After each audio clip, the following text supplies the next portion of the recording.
6 o'clock p.m. We'll call to order a special meeting of the Board of Education. Let's silence electronic devices and stand for the pledge. Pledge allegiance to the flag of the United States of America and to the republic for which it stands, one nation, under God, indivisible, with liberty and justice for all. Sue, anything to note as far as additions or deletions? Just the personnel chart was added since my agenda went out. Okay. Is there a motion to accept the minutes of the March 20th Board of Ed meeting? I'll make a motion. Ed, second. Jenny, all in favor? Aye. All right, we have two presentations tonight. First one is a follow-up to questions from the last meeting. Is Brian and Jean are on deck for this one? All right.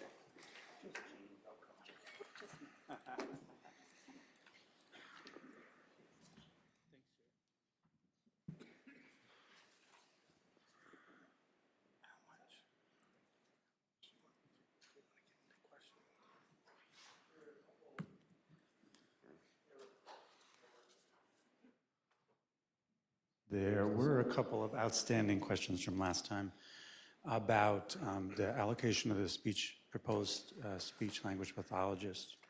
And we had a good discussion about class sizes last time. So Jean's put some things together based on Colleen's feedback and some past year's research. And just as a reminder, as we look through the entirety of this, the budget is obviously an amazingly large task with a lot of intricate detail around that. Instruction is the largest portion of our budget. That means the staff that deliver instruction. And as we consider the allocations that we proposed, we did take recommendations from our building principals who obviously work with their staff in the buildings to make consideration about where the best investment is. When we make the hard choice to move positions from the current grant money into our general fund, we really had to prioritize where we thought we could get the greatest gains out of that investment, which is why we strategically chose the 4 positions that are on the screen there.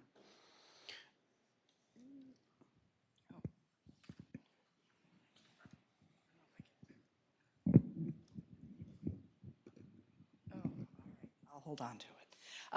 So one of the things that I reflected on after last week's presentation is I really do appreciate the board managing all the information that we have been presenting over the past several meetings. It's a lot to hold on to, even though we met last week. But we did start talking about this at the beginning of February, as far as the board presentations went. And as Brian said, we've been immersed in it for months. So our sort of understanding and making sure that we're clear about where these decisions came from, that's on us to make sure that we are letting you into some of our process and understanding how we came to these recommendations. And I think anyone who has been involved in building something from the ground up understands that you've got it all in your head, and sometimes you don't always accurately communicate that to the audience who hasn't been with you for the whole time that you've been working on it.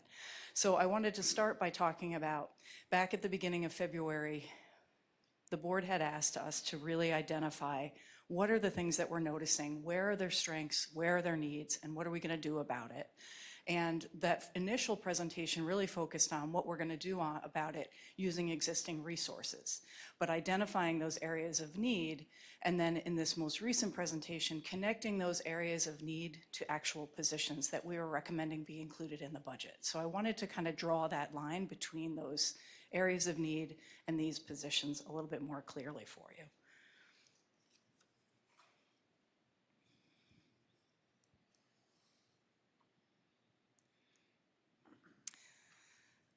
The second piece that we spent a lot of time talking about last week was around class sizes. And I did some work in between in pulling historical data just for the past 5 years, looking at our enrollment numbers and our sectioning. And this is the piece where it takes enrollment and section, and then got to average class size over time. And this probably would have been helpful for you in that conversation last week, because the idea of going down by a section at any school can be something that's hard to understand without looking at it a little bit globally over time and where our average class sizes have been for the past several years.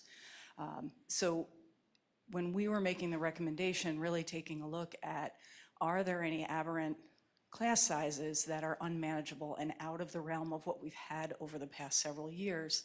And in making the recommendations around not filling a retirement at one of the elementary schools, there was a reason behind that.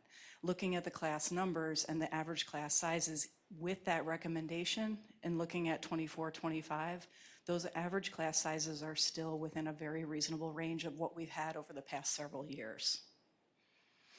The other thing I wanted to just kind of remind you about was in the presentation at the beginning of February, we talked about strengths and needs. And we talked about class sizes for a little bit during that meeting and talked about it. The perception is, and there are benefits, there are positives to having smaller class sizes, and there are also challenges. When you get to a class size that has 15, 16 students, the opportunity to have heterogeneous groups and a range of abilities in the classroom, that shrinks. So sometimes we end up with more tracked classes when they are smaller. And it also really limits how often we can build those cooperative learning opportunities for students. When we think about 21st century skills and what students have to be able to do outside of school, being able to work with other people is on the top 10 of any business expectation for who's coming out of school. So the benefits are definitely there. You've got smaller class sizes. There's opportunity for potential for more feedback and more differentiation. So we were looking at both of those sort of pros and cons, but also making the recommendation based on previous class size trends. There were some questions around, yes, Question on that. sure. Why are the numbers at A.W. Becker different tonight than they were last week? So one of the things that I had done when I did the slide from last week was I took projected numbers. So the kindergarten, I dropped in 19 because that's just a number that seemed like it made sense. That's what we had at the other school. What we did this time was we just took this year's kindergarten class and rolled it both into the first grade class and next year's kindergarten class. Without having registration done, those numbers are averages anyway. So some of the other numbers changed too, between last week and this week, so I don't know if it was the same process, but last week, like the projected class size for fifth grade was 23 students, and this week it's 22 students.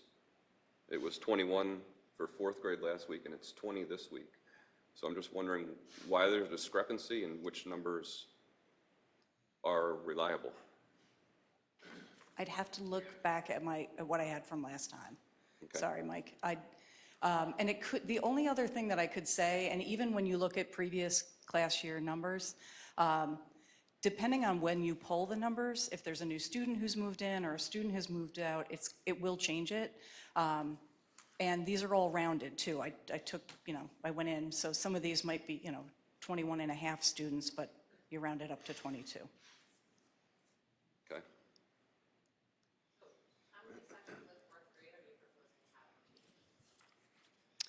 Sorry, I can't hear you. How many fourth grade classrooms are you proposing to have in the two different buildings? Or is that not? That's on the spreadsheet that I shared, that Brian shared with you over the weekend.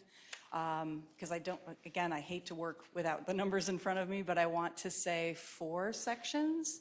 Are you saying at Becker for fourth grade? Yes, if you're saying that the retirement is in fourth grade and you're not replacing that position, to my knowledge, there are 2, 3 fourth grade teachers. So if you're not, unless you're shifting around other. The principals have made recommendations to shift sections. Okay. And where teachers are teaching. So if my memory serves me correctly, fourth grade will have 4 sections, because it's to keep those class sizes. A.W. Becker will have 4 sections for fourth grade, and this shows that Peterby will I have 3. Yep. Okay. Thank you.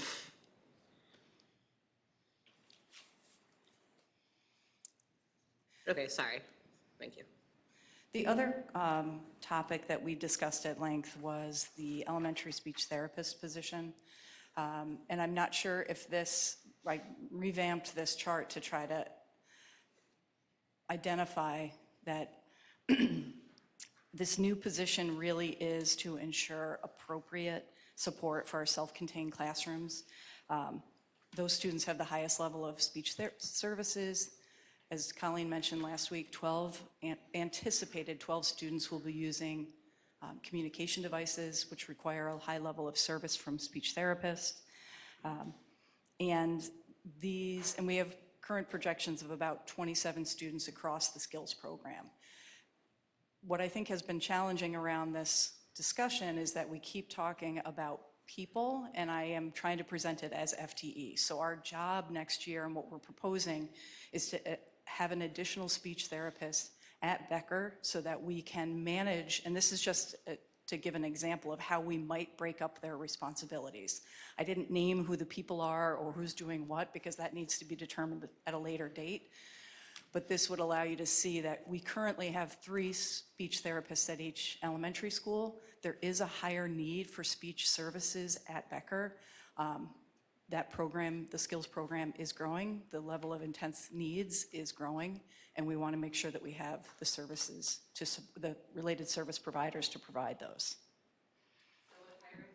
Will also help with the creation of that classroom.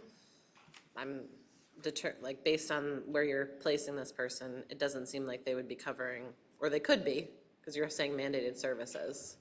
Last week, Colleen spoke about the creation of a new classroom at Becker. It's not necessarily it's reorganizing our existing skills program.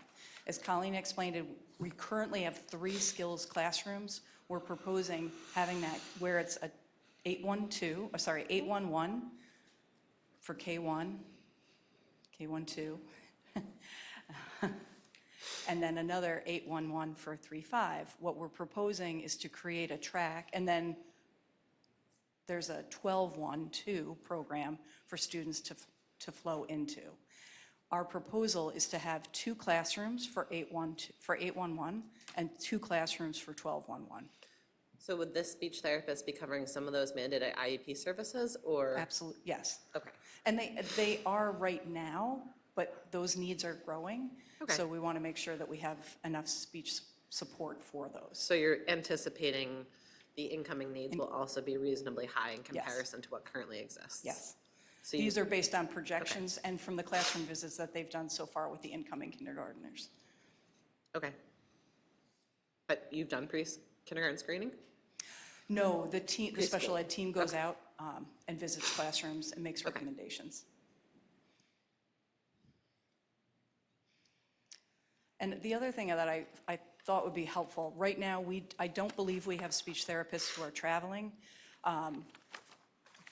Without this position, that would probably have to be something that we'd have to consider, and that also makes for some inefficiencies as far as having to have someone travel, because that takes up instructional time during the day. Proposed position would travel? No, would not.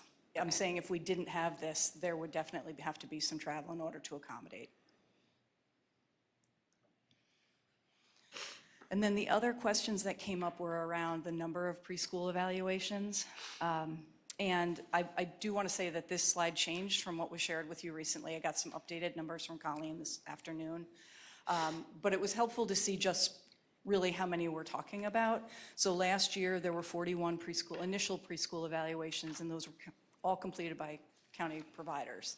And as Colleen mentioned, we were flagged because we were out of compliance for many of those in meeting the timelines. And then for this year, so far, we've completed 25. We have 5 that are in the process of being evaluated and 5 that are pending registration. So we're looking at roughly the same amount of numbers. And it takes, again, it's going to be an approximation, but 5 to 7 hours per week for a speech therapist to complete an evaluation. So basically 1 day a week. So have we brought all of our preschool evaluations in-house?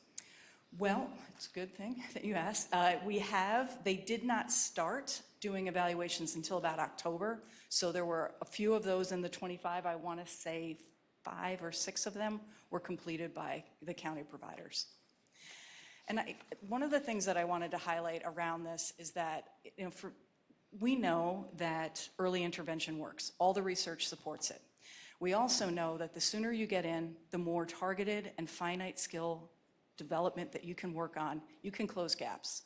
And when we are in a position, and I believe this is part of the rationale for why we did actually get our providers to be evaluators, approved to be evaluators, because we know that that's important. The timeline is important for lots of different reasons, not just for compliance, but because the sooner you can evaluate a student, the sooner we can get services to them, target those areas, provide the intervention and support, and ultimately, ideally, close the gaps. The older students get, the harder that is to do.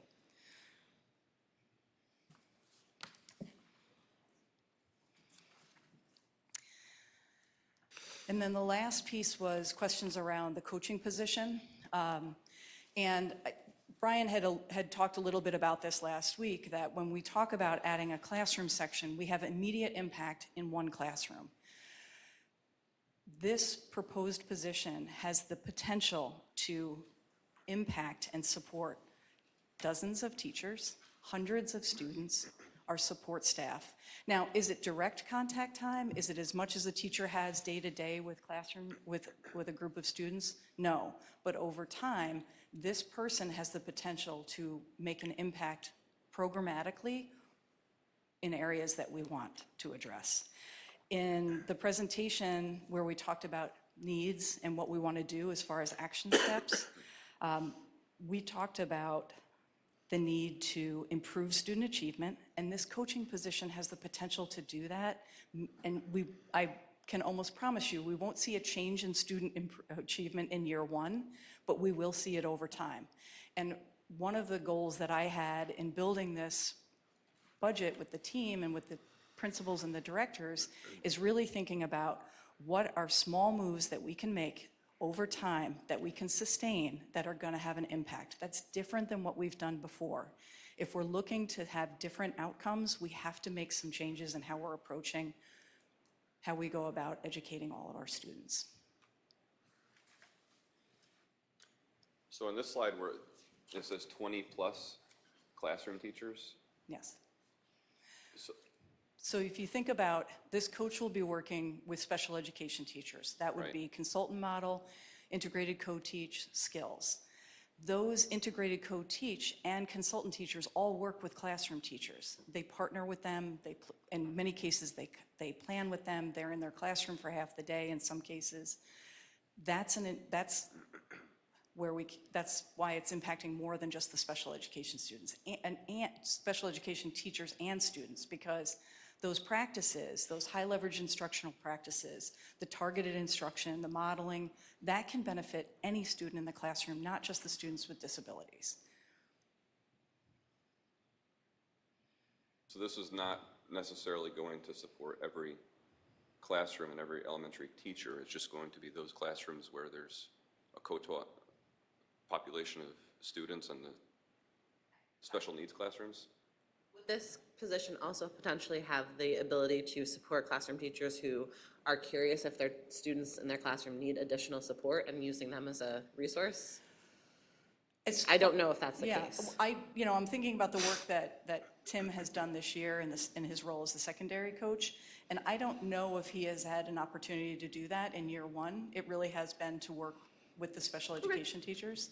But we also talked last week a little bit about the potential for professional development and having some folks in-house and using our professional development days to bring in groups of teachers that, when we're talking about, again, I keep saying, high leverage instructional practices, that's going to work for everyone. And it doesn't mean that you have to have a population of students with disabilities in your classroom, but the bottom line is, if you don't, and you don't have a co-teacher, you have kids in your classroom who are getting academic intervention Right. services, they have 504s, they have social emotional needs. So not directly, but indirectly. I don't know if that helps to.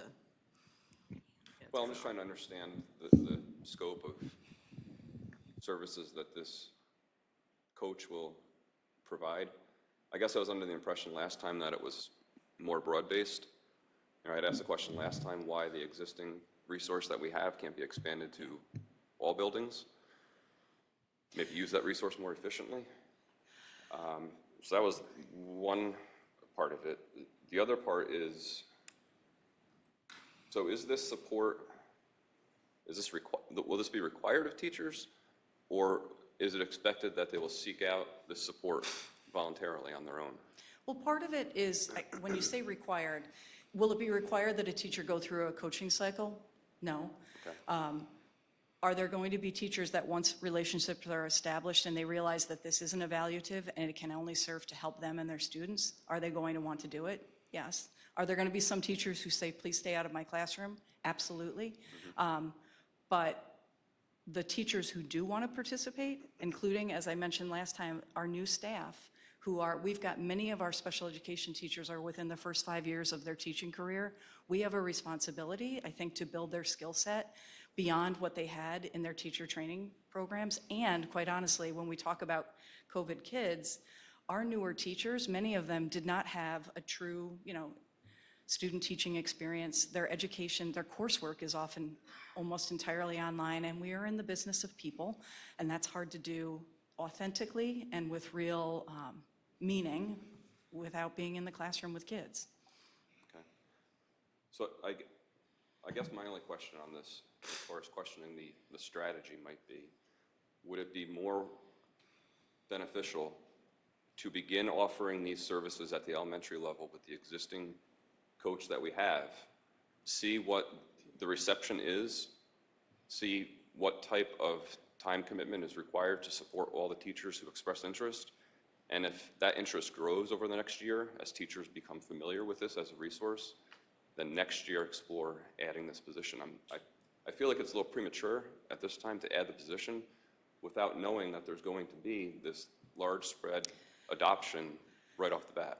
Well, I don't have Colleen's numbers in front of me, but the contact time that Tim has had with the teachers, and not required, and what he has been able to accomplish with them in his current position, I would not advocate or support or be in support, unless the board feels very strongly about it, diluting that role in any way, shape, or form. This is just for elementary, so you can imagine that you can count that times 20, or by 2. My question would be, Well, Go ahead, to that sorry. point, I mean, Yeah. this is just elementary, but we don't know what the volume is going to be. We say that there's 20-plus classroom teachers, but it's going to be incumbent upon those teachers to make time for this coach, to request that assistance, to adopt this new methodology. And I'm not sure year one that we're going to have the demand that exists for a full-time position. Right. We already have a position that we can offer this resource to the elementary and see what the feedback is. So I think, can I maybe- follow up real Sure. quick on that? I guess before we spend all this money on hiring a coach that we don't know how much it will be utilized, have we asked the elementary school teachers, the special ed teachers, what their thought is? Is this something that they really think will benefit them right now? So before we spend the money and hire this coach and not know what the buy-in is, I think what Mike is saying is, why can't we start out with the existing resource that we have now to see what the response is? I think that's what he's asking. What Colleen presented last time was that with all of those conditions that we've discussed, the secondary has 100% enveloped all the time of the coach that's there. What we're telling you is, in our professional opinion, that the staff at the elementary school are just as hungry and eager to help their kids learn and be at their best. We don't propose that teachers are going to refuse or resist. We're proposing they will embrace this. And it goes beyond the coaching model. It goes into professional development, any of our professional development days. Right now, the person who's doing it at the secondary level is also our TCI, one of our TCIS trainers, which is our de-escalation and restraint trainer. We expect that this new person would also become capable of training our staff in those skills. You look at any model, again, talking about Hattie's research, this is a great gain action. Class size was, out of a list of 250, class size was 140th or something out of a list of 250 actions to improve student outcomes. This is in the top of the list. That's why we're recommending it. And we do have faith that people will embrace that. And Jean's right. The number of staff that we have that are in the first 5 years is pretty significant. These folks are also, they're hungry for this type of help. So what is that based on? Has that been expressed to you in some way? Has there been a survey? Has there been some direct feedback from teachers telling you that they're hungry for this resource? Colleen and Kate working intimately with the staff at the elementary and middle school and high school know that there are gaps and areas where our teachers need this assistance. I will tell you that people at the secondary, we didn't know before Tim went into that position that the secondary would embrace or reject, and they've overwhelmingly embraced it. That was the model by which we chose to go forward. And as Jean said, diluting the work that Tim is doing would undo the good work that he did in the first year. We don't want to do that. We don't want to split him in half and then have him work at both elementary schools too. I will tell you, almost every time I'm at the middle school and high school campus, the person who's in that position at the secondary level is walking back across to go meet with another staff member or back across to go meet with another staff member. That, I see your point, but again, you're talking about programs that are working at the secondary level. It doesn't necessarily mean it's going to work the same or be received exactly the same at the elementary level. So We believe that it will. I guess, it seems like a big jump without testing the waters, is the way that's why I think we're asking the questions. Again, the research states this is how you make the greatest gains, helping people be at their best. One person who's able to help many, rather than one person who's only helping 15 students. But only if that person is sought out and utilized, right? It isn't exclusive to the coaching model. There are other things that they will do. They'll offer professional development. They'll work with grade levels and teams. It isn't just exclusively around the coaching model that Gina's described. And those contact times that Colleen spoke about last week, what were the contact times with? Were they with students? Were they with teachers? Were they with parents? Because the contact time and where it is going to matter heavily as well. Is that correct? I mean, she just gave raw numbers. Right. I presume that the coach is not working with students. That's not their role. The coach is working with staff who are working with students. So I know what you're saying. I'm trying to see if I can find the slide. Was it a separate slide? She had some additional data on her. Okay. I'm not sure, Ed. She did have the slide with the number of minutes and contact time. I don't have it in this stapled version from last week.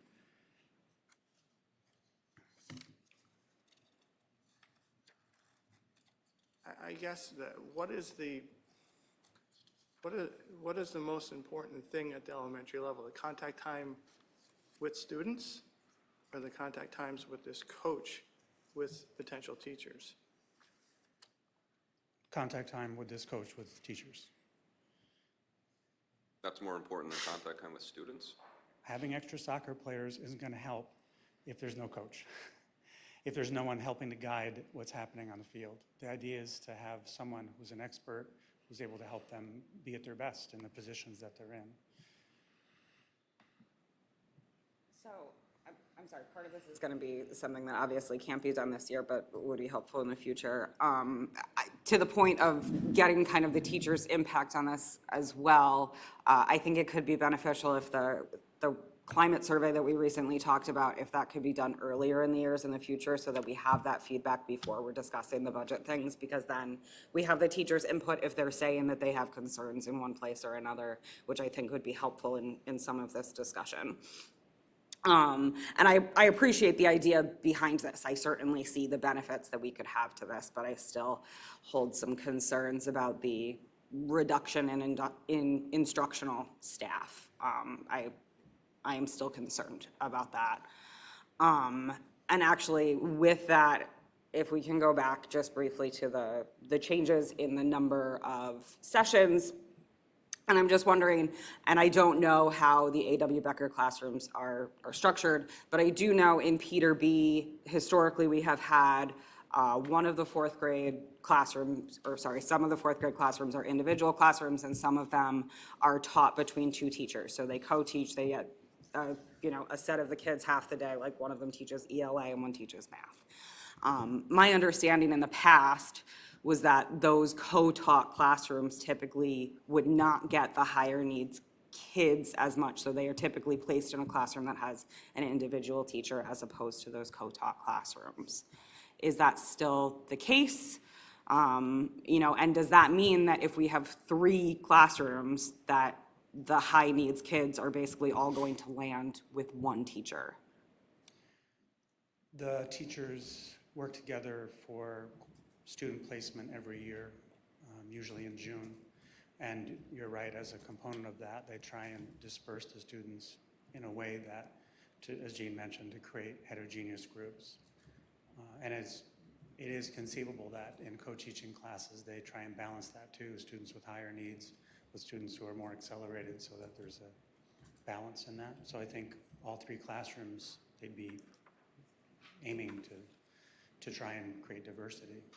But they're very thoughtful about how they do that.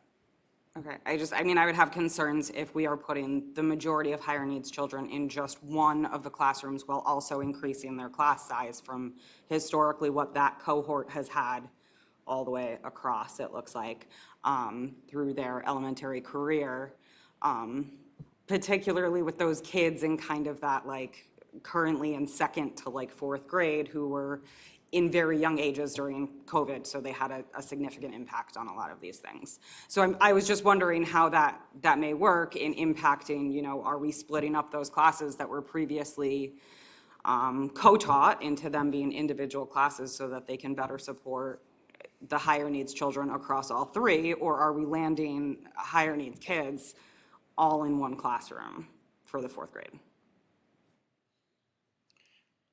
I think I just answered that, but I'm not sure. So again, the teachers work in June. The 3rd grade teachers will take the sum total of students and divide them among however many sections there are in the next grade level. Every grade level does that. And they disperse them by ability, by social emotional needs and things like that. Okay. Yeah, but you must have an idea already how many co-taught classes there's going to be at the 4th grade level next year, right? Is there going to be 1 or is there going to be 2? I don't know that offhand, Ed.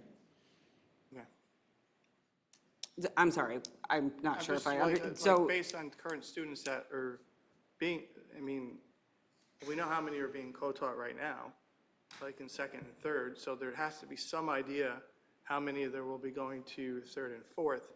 And with the section, so I would think you have an idea of how many, if you're moving people around, how many classrooms are going to be co-taught next year. So that would, to Jackie's point, I think what you're saying is, what is the plan?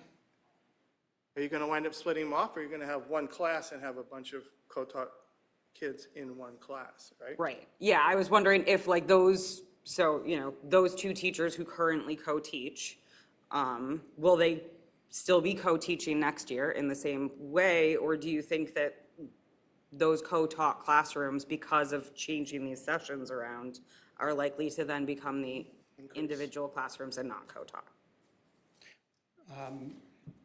I think I understand what you're asking.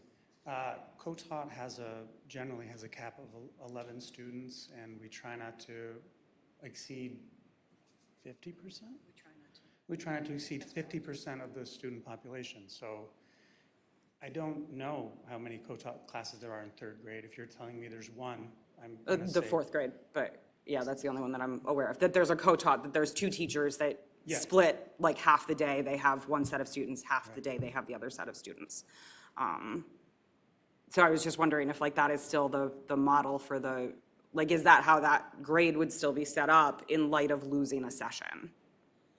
Yeah, it would be 3 sections of 21, and one of those classrooms would have the students with disabilities, less than half of students with disabilities, and the other half would be general education students. That's the way the model is in the other grade levels. Okay, I don't think that's answering the question that we're asking. I know what you're asking. You're using co-teaching in a different way than. Thank the you. Yeah, teachers I'm sure you that are there's a thinking different, of. yeah, I don't live in education. Yes. Thank you. The teachers that you are thinking of have had that model of teaching where they share the classes. That's different than the co-taught classroom. Thank So you. They're team teaching, yes. Yeah, I'm sorry, I don't know the That's correct okay. verbiage I think that's for where it. the mix-up is Yeah, coming in. that may be. Team teaching versus Departmentalization, co-teaching. I understand. So like one teacher teaches math, one teaches science, one teaches English. Is that what you're thinking? Right, yeah, I think that they're split up, like one has, I want to say it's like English and social studies, and the other one has math and science or something. I'm not honestly sure, but I know that my older kid was in that class, so I know he was split between the two teachers through the day. They still potentially could be co-taught classes, though. There would still be a co-taught class, yes. So They different grade could be, they levels. could. Yeah, different grade levels do different things, in all honesty. You could have a second grade team where everybody just has their own classroom and nobody moves, a third grade team where they do English, one does English and social studies and one does math and science, and a fourth grade team, did I skip one? Fourth grade team where everybody just keeps them in their classroom, and then a fifth grade team where they rotate again. Every grade level makes a decision to do what they feel is best, and when there's a team of 3, that does change the dynamic. You have one teacher who is teaching more than one teacher who might be teaching more than one content area. None of that is unusual, and every building has kind of a mix throughout the grade levels. Sure, yeah, I was just, my understanding from what I've heard in the past was that those types of classrooms, they try to limit the number of higher needs children in those team teaching classrooms, however you'd like to kind of explain that, which makes me concerned that that means that that one remaining classroom is going to be, have more kids that have higher needs than having it balanced through the classes. And I may be mistaken, but what I've heard in the past is that, it tries to limit the number of kids that are in those team-taught classrooms that have higher needs. Yeah, again, the teachers help to strategize around that. There's not an accident around who the students will be in which class in 4th or 5th grade. They're pre-planning and they're thinking strategically, whether it is a team taught where they're doing one discipline or it is a co-teaching class in the mix of whatever the grade level is. They're thinking carefully about every one of the students. Okay.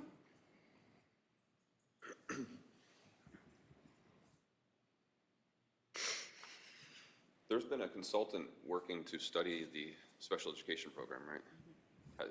Is that process complete? It is not complete. She's in the final stages of preparing her report, and that was one of the reasons why we included a special ed update at the Board of Ed CNI meeting in May, so that we could capture some of that. I know Colleen's had conversations, with the consultant as she's been doing that work to make sure that some of these recommendations that we're making aren't way off from what she will likely include in her report. Okay. So do we know whether the coach position, for example, at the elementary level, is that something that the consultant has weighed in on? I don't have an answer to that. You said you're doing the special ed update at the May CNI, like futuristically? Yes. Okay. And then the secondary coach that we already have, they've been here for a year? Is that how long they've been here? Yes. Yep. So I know that you said, like you're not going to really see much of a difference in a year, which makes it kind of tough for us to evaluate how successful that position has truly been. Right. Obviously, we can see, the work that they're doing, but, as you said, like you can't really see that impact. You won't see it in test scores in the first year. I would argue that anything that you implement over time that's thoughtful, you do need time in public education for it to show up in our test scores. The numbers that Colleen shared around how much contact time he has had with teachers, the meetings that he's had with families, and I know that we keep talking about coaching cycles, but also just walkthroughs, being able to meet with a teacher and say, how are you doing? What do you need? And that has gone a long way just as far as building relationships. But at any time, administrators can walk through classrooms and give teachers just informal feedback about what they're noticing. And this position allows us to do that without what I believe is a failed attempt at APPR. Putting a number and evaluating teachers through APPR has been challenging. I walked into classrooms with teachers who are up for tenure this past week, and they're nervous, and they shouldn't be. My feedback should be meaningful to them so that they can implement it in their classroom. When you're putting a score on that, that's challenging. In a coaching position, you're working with a peer who has expertise in this area where you can be safe to take risks and be vulnerable, quite honestly, in a way that you can't when you're being evaluated by an administrator. I think it would be beneficial for us to be able to see, the impact that the other position has actually had. And obviously, like you said, after a year, it's tough to really evaluate what level of impact they are having for the kids and not just for the teachers. And obviously, contact hours are huge, and I understand all of that. It's just tough to see, how much they're truly benefiting and how much a secondary position would also be beneficial. Sorry, I guess I'm kind of in my mind equating this to a contents curriculum specialist. Like you have ELA and math in both of the schools. To me, this would be a position similar to that. Is that what the content specialists do as well? Offer support to the classroom teachers? Maybe that's not a fair comparison. It's a little, it's different. Okay. And I would, my very first meeting this year with the content specialist, we read through the job description, and I asked them to highlight the things that they spend a lot of time on and the things they'd like to spend more time on. Okay. And across the board, we'd love to be able to spend more time working with teachers in their classrooms. And this position would afford that individual the time to do that? Yes. Okay. I'm sorry, one more question. How is this, like that work that they're doing with the teachers, obviously all of the teachers have a significant workload already. How is that built into their schedules? How are they able to, make use of this individual within their already very busy schedules? It does require, like I said, we would use as often as we can department meeting time, PD meeting time that we already have carved out when we have it carved out in the calendar.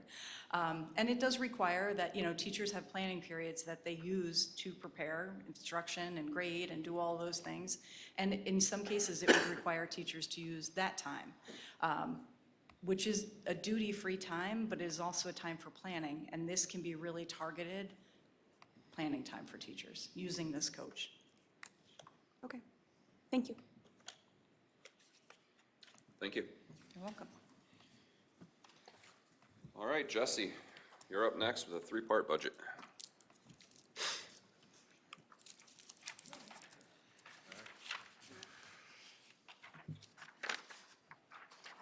Are we gonna switch over here?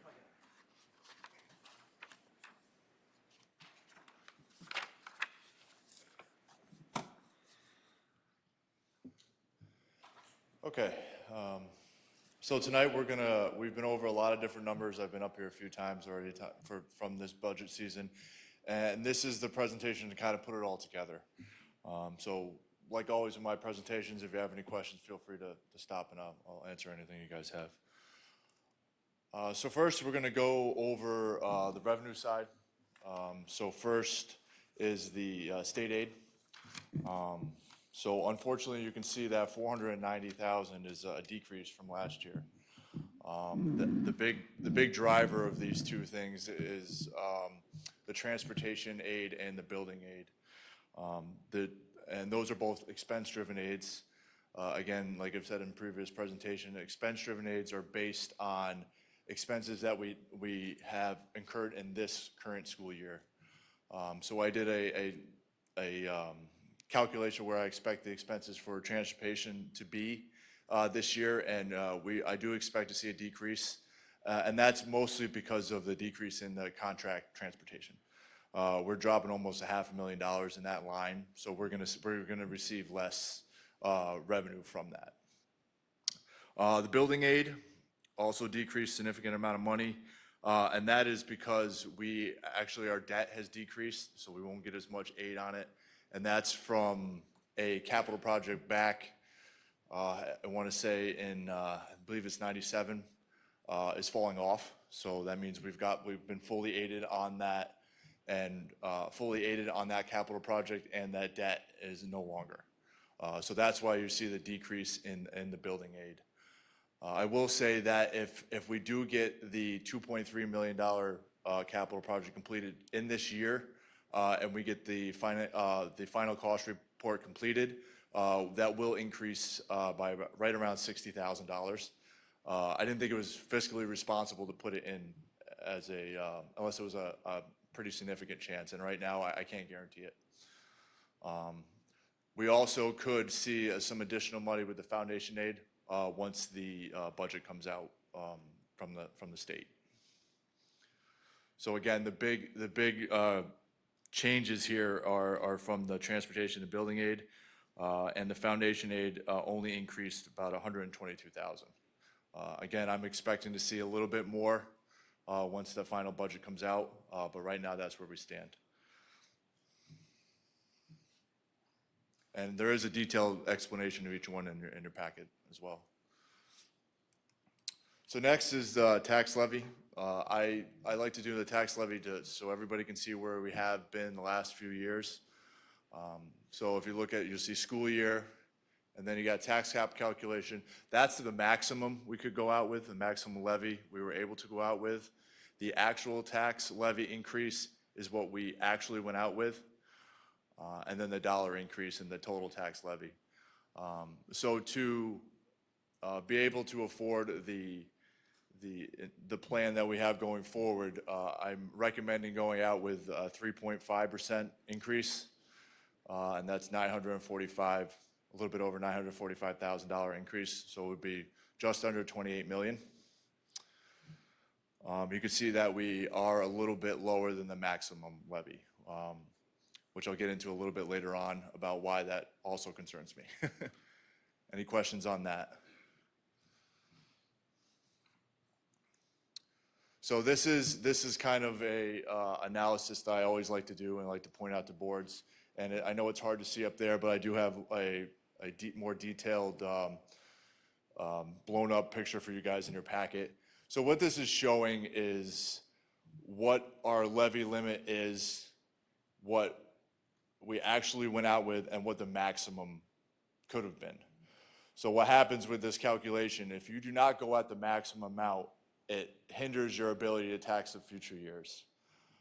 So with this graph, you can see that gray line in both graphs, that's the maximum. If we went out the last, I think I have eight years up there, 8 years at the max, we could have, and I don't want to say we should have, we would have the ability to go out as a maximum of $30 million. So when we're considering how high we want to go with the levy, we have to start considering these things for future purposes, especially with the state aid being very concerned for a lot of districts right now. I know there's a lot of information on here, and so we actually left, if you look at that difference line right there, we left almost $10 million on the table. And we didn't actually not get it, it's just we didn't go to that level. I'm sorry. Over the whole time period? Yes, over the whole time. We could have been $10 million higher.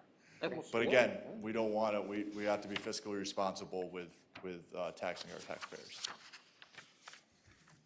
But I think it's a good way to show how we have to do a delicate balance with that tax levy. Any questions on that? I know there's a lot of information up there.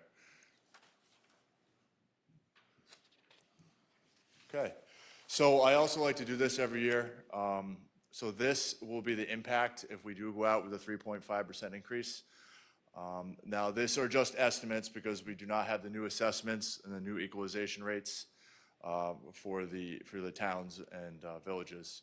But I like to also do it with an assessed value of $100,000. I know most homes around here are not $100,000, but if your house is worth $300,000, then take that number and multiply it by 3. You will see some significant changes, like Bethlehem is much lower than New Baltimore, and that's based on equalization rates. New Baltimore hasn't done a reassessment in many, many years. So what the state does is they put equalization rates on taxes. So most of those houses in New Baltimore are underassessed. So they basically mean that those houses are really worth more than the assessment really is. True for New Baltimore? Like the Well, other- they're all different, right? So I think the other ones are around 70 and 80%. So those would be generally pretty close. Okay. Yeah, the goal is to be at 100%, which means the market value is generally equal to your assessment. Okay. So, Makes everybody's job a lot easier. Believe me when I tell is you. there a question? Who, me? No, yeah, No, I was telling her, from my experience in government, that makes everybody's job so much easier. Yeah. When counties decide to go. absolutely, Full assessment, that's it, and it's a thing of beauty. yeah. It also brings up some issues as well, but no, I agree with you. I agree with you. Yeah, well, that's the Yeah. way it goes. So again, right now, estimate this would be with the increase, and you'll see the yearly cost and then the month per month. I like to break it out as well. So if we were to go with that 3.5% increase, that's what you would generally see change in your taxes. We send out to families too, right? Yeah, Or we to do the it in our residents of the newsletter, district? yeah, Okay. yep. Or budget newsletter, yep. Because for me, a non-math person, this is the most helpful. Yeah, and that's why I like to do it, yeah, no. So the last part of the revenue is kind of other revenue and the use of fund balance. So the big one here is the pilot. We did see a decrease in the pilot, and that is because one of our pilots did come off. And what I mean, when I say it came off, that means they're not making pilot payments anymore, but they're actually going to be in the assessment role now. So they are going to be back in, so this will benefit the taxpayers in that sense. Taxes? Yes, I'm sorry, Brian just said that. It's payment in lieu of taxes, I apologize. What's the S stand for? Nothing? Taxes. I guess it should be pilot. Okay. I put multiple because we have multiple pilots. Okay, Yeah. fair. I'm sorry, I'm a numbers guy. So when the pilot comes off, that money that was granted to them by the, whatever the local agency is. Yep. All of a sudden, that's gone now. And it becomes real Yeah. money from what that So property they is get worth. assessed and then they go They into the get- tax they rolls. get Yep. assessed and they're taxed at real money like everybody else. Like everybody else, yep, absolutely. Except that they'll probably challenge the assessment, but we won't go there. That's a different meeting.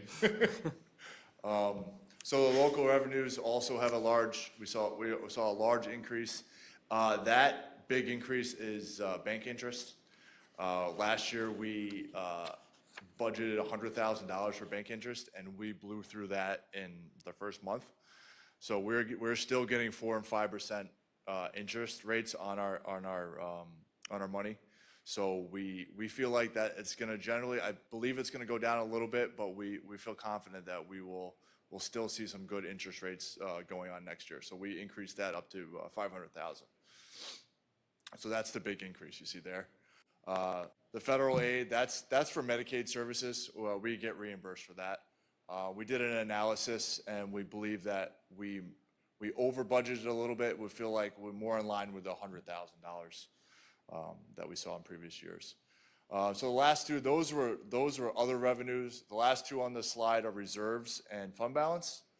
So the reserves are, I plan to use it for the EBLAR account.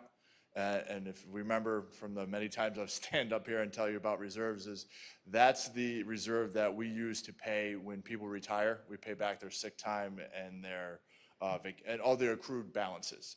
So I estimate we'll be paying probably around $100,000 based on what we know now. It may go up, but with, the board will be approving all the uses of the reserves. And finally, the use of the fund balance. Basically, this has been used in previous years. Our budget is technically at a deficit, and this is kind of breaking that deficit. So right now, I would like to keep it around 2.4 million, which is the same as what we used last year. And at the end of the presentation, I do have a kind of a graph and a little bit more explanation of how that is going to affect future years and future expenses. That's an unencumbered fund balance, right? Yeah, so that would be, well, technically, if we're going to approve now, it's appropriated, because we're going to use it for the budget, our plan is to use it for the budget. Oh, So this wouldn't be included in that 4%, if that's what you're oh, talking okay. about. Yep, Yeah, yeah, that's what I was wondering. yep. Any other questions on revenue or fund balance? Okay. So now we're going to go into some of the expense side of things, and I did break out the benefits out of the three-part budget. And when I go on, because this is some big swing numbers here, I do like to. These numbers will be included in the numbers that I present in the future slides here.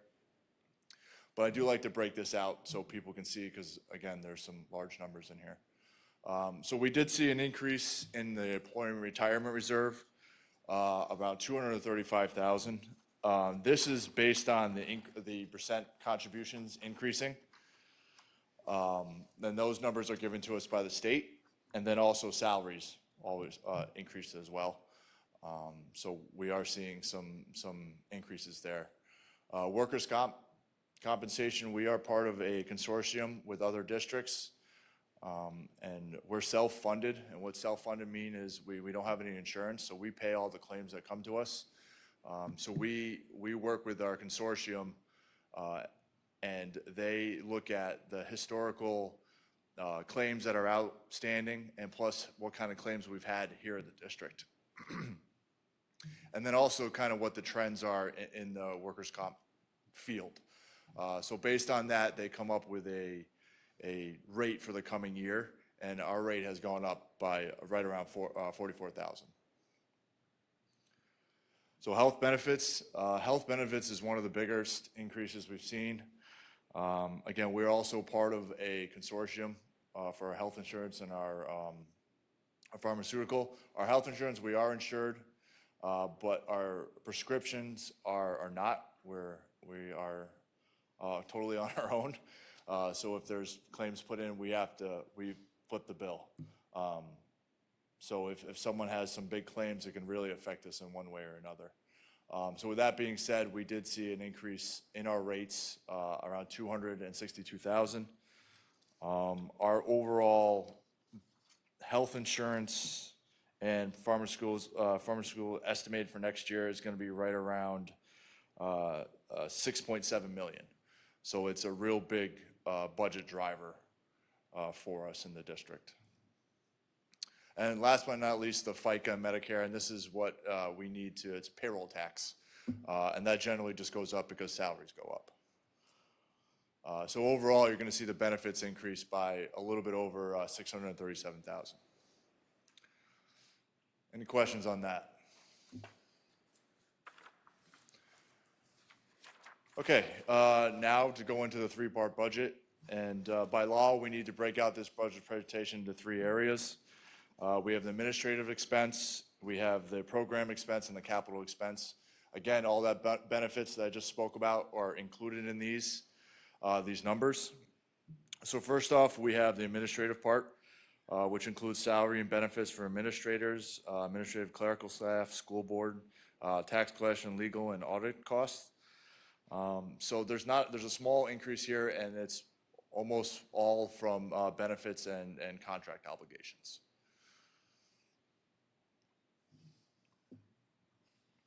And there's a slide going forward where it shows percentages and where this falls in the whole scheme of things.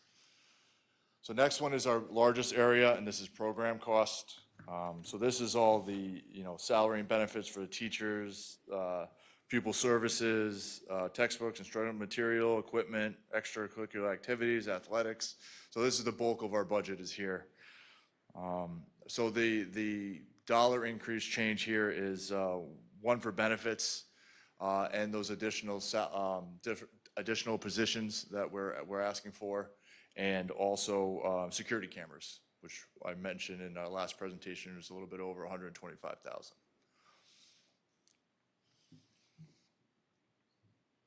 So finally is capital expense. So this is the operation and maintenance expense and the debt for the district. We actually saw a decrease in this line, and that is the majority of that is from the decreasing in debt, which is over 147,000. And we did see some changeover in the building and grounds department, where you see some senior staff members leaving and some newer staff members filling those roles, so we did see some differences in salary in those, so that also contributes to that. Oop. So putting it all together, we are total budget for 24-25 would be $54,378,339. That would be a program, which is 76% of it. Admin's 8%, and then the capital is 14%. And it's interesting to see that we are creeping up towards 50% for the revenue side of things, for tax levy or the local cost. It's also 4% of it is fund balance as well. So that's also key to point out. Is there any questions with the expense side of things? Sure.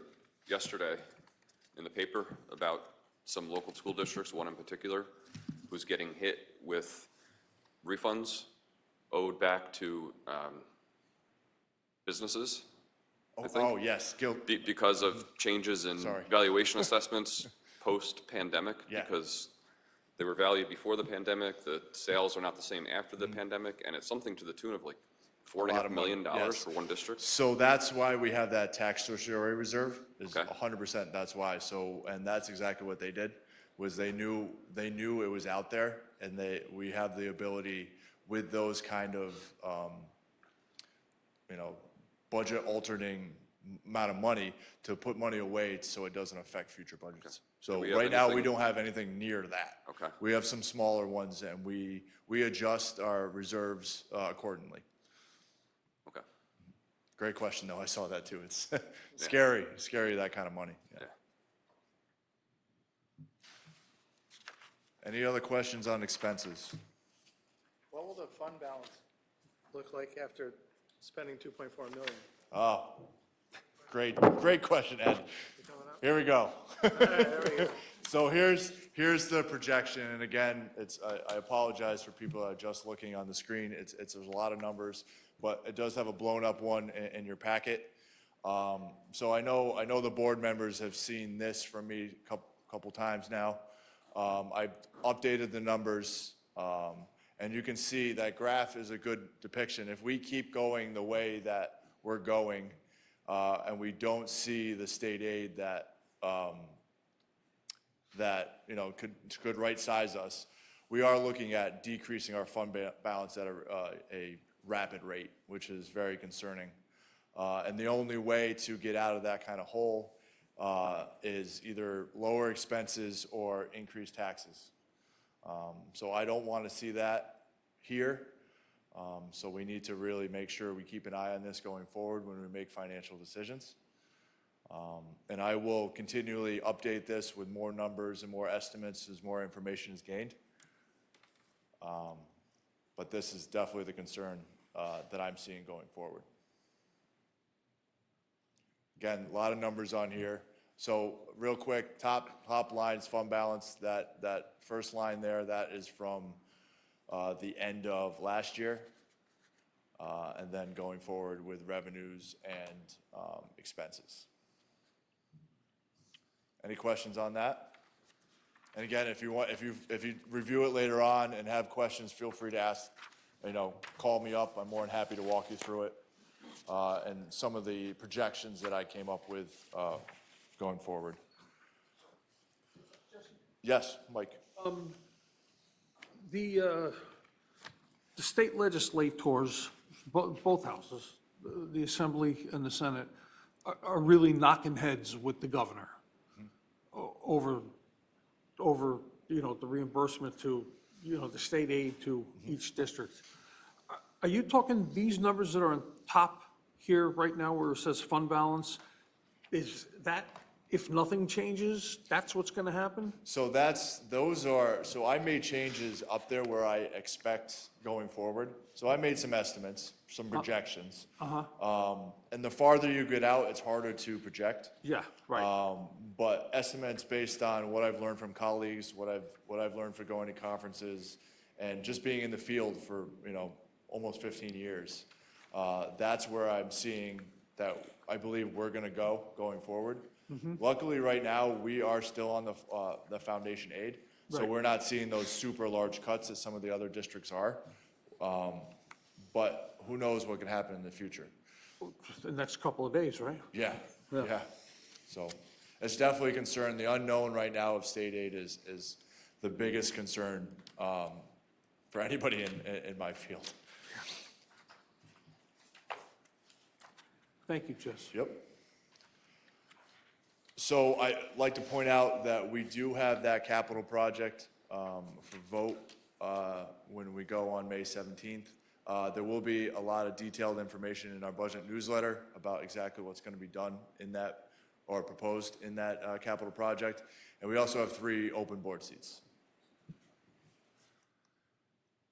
So next steps, if you guys are good with these numbers, I will prepare the property tax card, which will have all this information on it. It will also have the proposed tax increase to 3.5%, and we will put that for the meeting on the 10th. And then we will be preparing for some other final budget hearings where we'll go out to the public and kind of tell them exactly what our ideas are. How far before the budget vote does that have to be put out to the public? Is there a time frame by law For, which one are you asking for? for the actual budget that they're gonna, Are you looking for the approval from you guys, or are you looking for, well, yeah, both, You mean the budget newsletter? Is it- yeah, what- yeah. yeah. Do you know have the actual numbers in front of you? No. So there is definitely legal timelines where we have to hit, and that's, I know April 24th is the board needs to approve it by. Okay. And there's also new requirements with voting that we have to get out to for registered voters and that kind of stuff too, so. So I'm not sure who this is a question for, but there was discussion last time about potentially not excising the elementary school positions and what the budget would look like if those positions were retained. Is there So an alternative you're budget to look at? Are you asking if we were to keep the additional 4 that we presented and then adding the 2 back in? Yes. So it basically would be 200,000 additional. So if you wanted, it's either, we'd have to go $200,000 more on using fund balance, or we would have to increase taxes by, oh, you're gonna make me do math up here. Is it 0.75? That makes sense, 0.75, because 1% would be, yeah.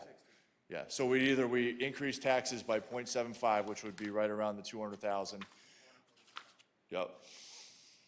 You told me all this earlier, I'm just repeating myself. 4.25%. And that would still fall within the tax cap calculation? Yes, absolutely. Maybe you can't answer this, but how much would that impact the taxpayers? I actually can. Give me a second. May 3rd, that's when it goes out. May 3rd. Out, like, posted in the mail or like, well, never mind. So if we were to up it to 4 1/4, which would be that 0.75%, you're looking at more of, instead of, right before we were looking, it was, and I go back to it. right around 60. You know, them being a little bit higher for New Baltimore, it would be more like 80, 85. For,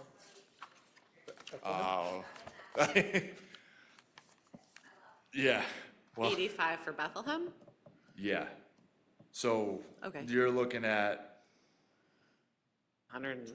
yeah, 120, 130 maybe. I wouldn't be able to do it exactly for you, but it would be relative increase there. So if you think this is, you're adding 1%, so 1% would be $20. So if you did 4, it'd be 80. So yeah, I don't quote me on it, but it'd be like right around 130. 125. But again, there's a lot of things unknown right now. These are just estimated numbers. Assessments change, equalization rates change. But that's based on the numbers we have, that's where I would estimate those numbers to be. Okay, thanks. Yep. Any other questions? Thanks a lot, guys. Thank you. Thank you, Jess.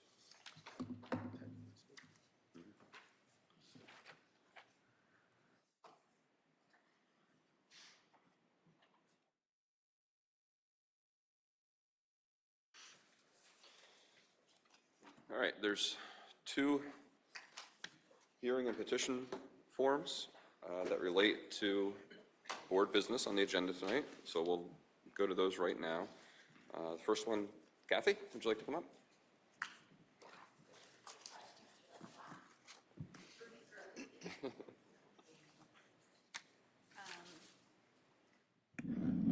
So, good evening, everybody.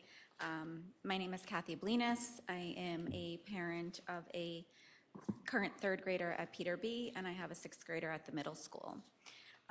So last week during parent-teacher conferences, I was apprised of the potential that there would be a reducement in the number of 4th grade teachers next year.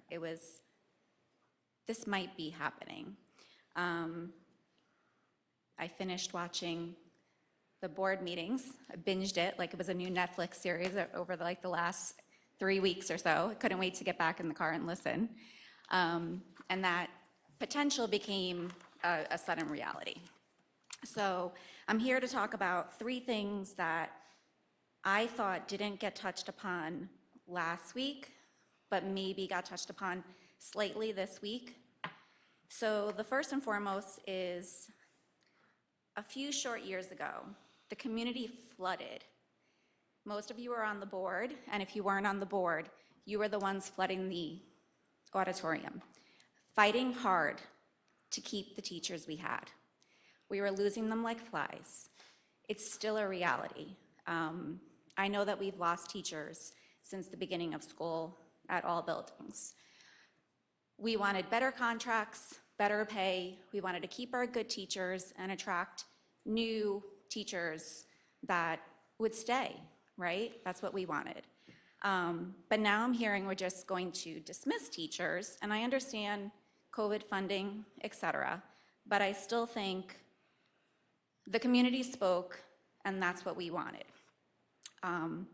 So I asked the question, if we let go of a teacher at Peter B.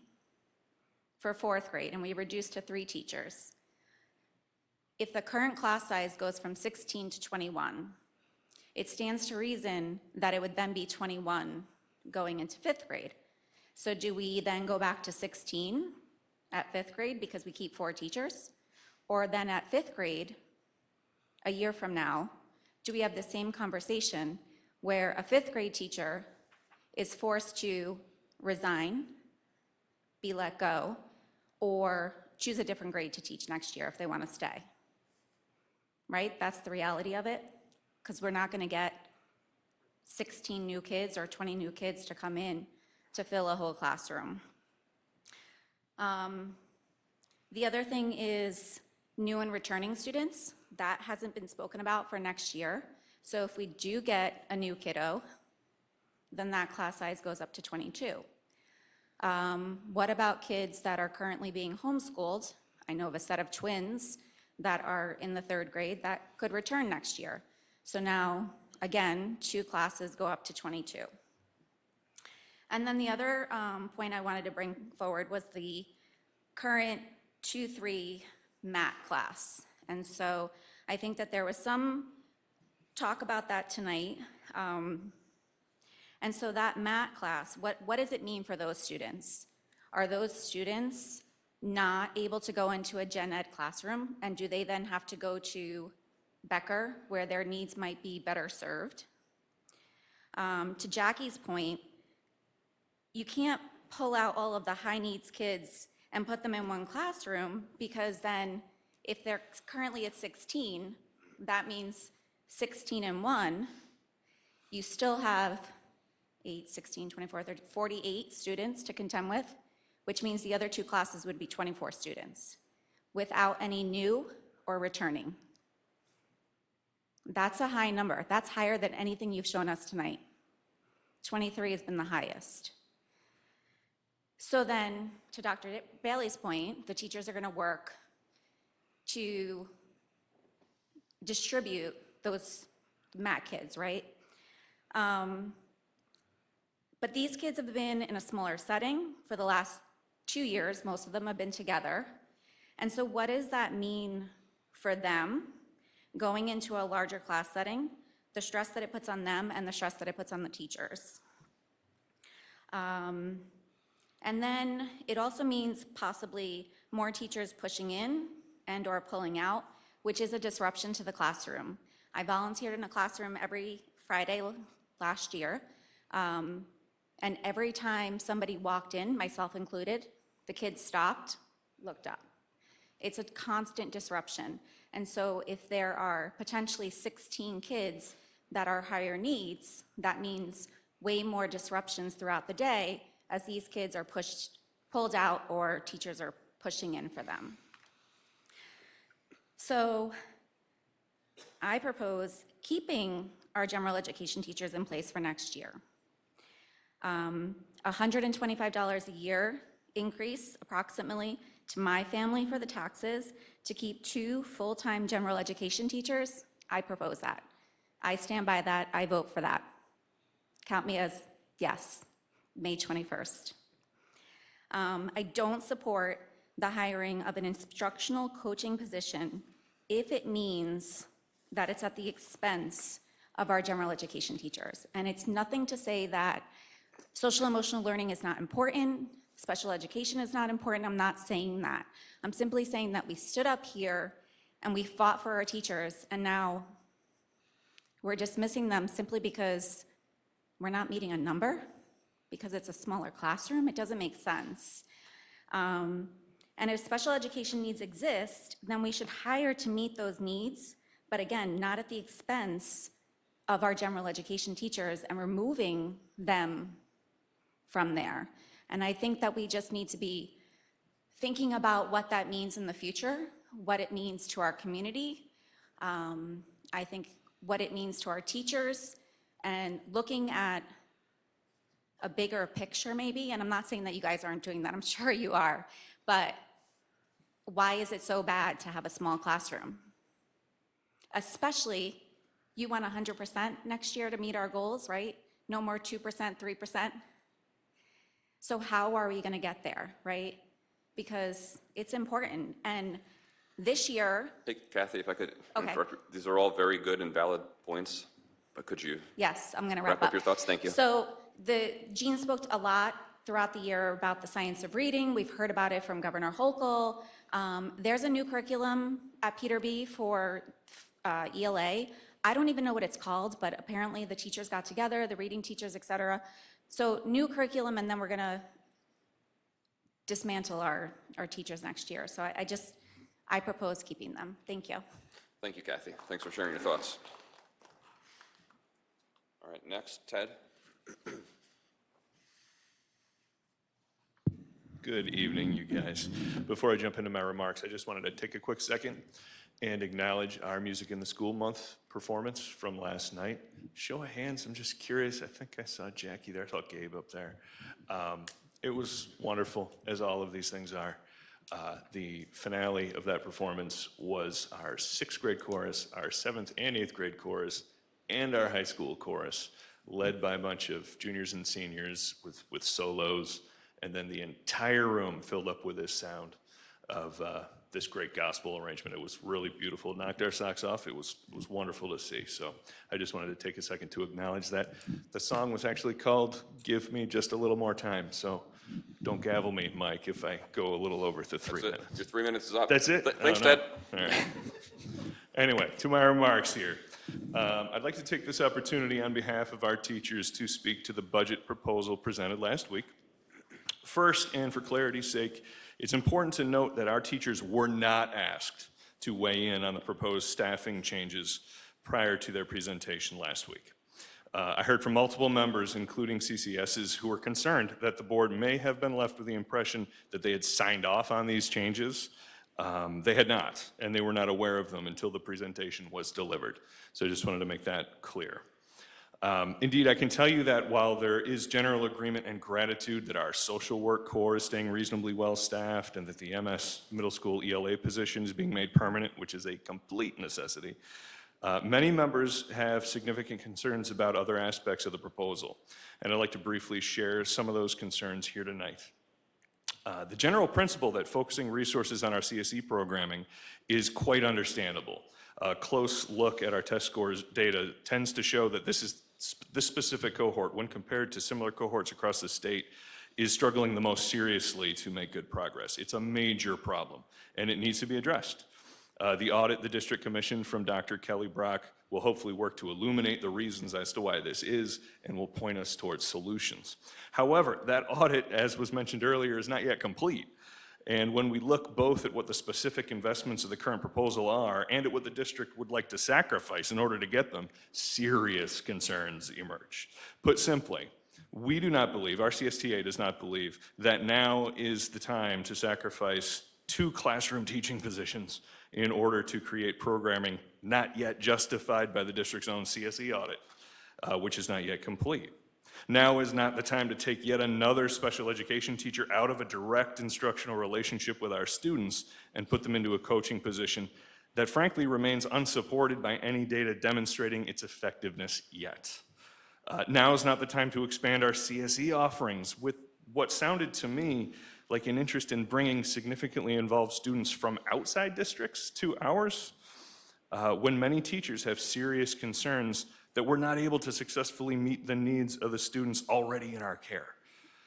Now, when we are just barely beginning to close the COVID learning gaps and embark upon the project of rebuilding a sense of culture and family in our buildings, is not the time to cancel 2 classroom teaching positions, increase class sizes, and disturb what is a finely stabilizing teaching core, trying desperately to lift RCS out of the COVID doldrums. Our CSTA is in agreement that our CSE programming needs some serious attention and investment, and we're grateful for the audit. But again, the audit's not complete. That guidance has yet to be delivered, and we cannot support robbing our regular ed programming of classrooms in order to pay for as of yet unjustified and unproven CSE expenditures. I will just add a quick postscript to this, given Jesse's presentation here. $200,000 as an investment seems completely reasonable as a taxpayer in the district. I heard mention here of a $125 tax bill. I think it's reasonable to expect we're going to get a little more state aid. You know, that number could even go down a bit, right? We could split it between state aid, between the fund balance, between other things. So I think it's, and we'll get closer to that tax cap that is such an important thing to approximate. So I think there's other solutions for meeting some of these needs without cutting these classrooms. So thank you very much. Thank you, Ted. Thank you.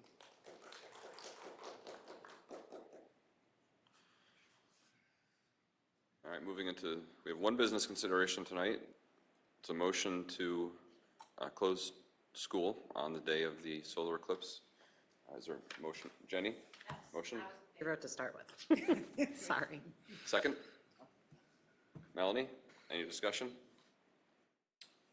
Can I just say that a significant amount of the world has changed since the last time we even had a thought or discussion about this. And as we've seen our neighboring districts take various strategic measures to remediate their concerns about student safety and staff absences, it has made it very difficult for us to conduct business as we ordinarily would. There were three of us really holding out. I think it was us and Voorheesville and Cobleskill. And each of them have changed their mind too, in light of the fact that most of our staff live on the periphery of our districts. So we know it would be problematic for us to propose trying to stay open on that day. We have 5 snow days at our disposal. We're just about to send out a communication tomorrow to families. It will include whatever we decide tonight, but also the contingent day before Memorial Day weekend, which is a Thursday as well. So we want to try and give families as much notice as possible for any changes that we make. Anything else? My only question, this would, in doing it in the way that is proposed here, would mean that any of the staff who are not required to come in would still be paid for. Okay. I'm good then. Thank you. Okay, all in favor? Aye. Aye.